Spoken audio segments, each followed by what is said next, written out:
মানুষকে পথ নিরাপত্তা নিয়ে সচেতন করতে পথে নেমেছে ব্যারাকপুর পুলিশ কমিশনারেটের ট্রাফিক বিভাগ। এবার বাইক চালানোর সময় হেলমেট পরার জন্য এবং যারা হেলমেট পরেনি তাদেরকে এই সম্পর্কে সচেতন করার জন্য পুলিশের সঙ্গে স্কুলের ছাত্রছাত্রীরা এবার পথে নামলেন। মোটর বাইক চালকদের ফুল দিয়ে করল সচেতন। ব্যারাকপুর পুলিশ কমিশনারেটের তথা বাসুদেবপুর থানা এবং ট্রাফিকের যৌথ উদ্যোগে হেলমেট ছাড়া বাইক আরোহীদের দাঁড় করিয়ে তাদেরকে হেলমেট দেওয়া হলো এবং যারা হেলমেট পরে গাড়ি চালাচ্ছে তাদেরকে একটি করে গোলাপ ফুল হাতে তুলে দিলেন পুলিশ আধিকারিক এবং একটি সচেতনতামূলক বার্তা দিলেন যাতে হেলমেট ছাড়া কেউ গাড়ি নিয়ে রাস্তায় বের হতে না পারে।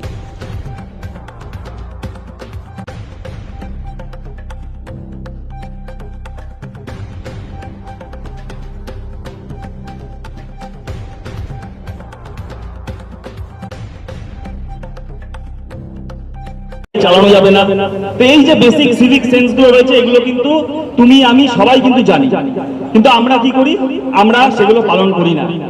আজকের এই প্রোগ্রামে তোমরা অংশগ্রহণ করলে, এই অংশগ্রহণ করার পরে যারা এখানে আর কি মঞ্চে দাঁড়িয়ে বক্তব্য দিল তাদের প্রত্যেকটা কথা তোমরা শুনলে এবং তোমাদের কর্তব্য হচ্ছে বাড়িতে গিয়ে তোমার বাবা, তোমার মা, তোমার দাদা বা দিদি কেউ যদি হেলমেট ছাড়া গাড়ি ঘর থেকে বার করেছে সঙ্গে সঙ্গে কিন্তু তাকে বারণ করবে, ঠিক আছে? এই জিনিসগুলো যদি আমরা মেনটেন করতে পারি তাহলে কিন্তু আমরা আমাদের সমাজে একটা অ্যাক্সিডেন্ট ফ্রি সোসাইটি কিন্তু আমরা গড়ে তুলতে পারবো। আমি ছোট্ট একটা স্ট্যাটিস্টিক দিয়ে আমার এই বক্তব্যটা শেষ করছি, বলবো না কারণ অলরেডি দীর্ঘায়িত হয়ে গেছে। ওয়ার্ল্ড হেলথ অর্গানাইজেশন, তোমরা নাম শুনেছো প্রত্যেকেই, WHO এর নাম সবাই শুনেছো তো?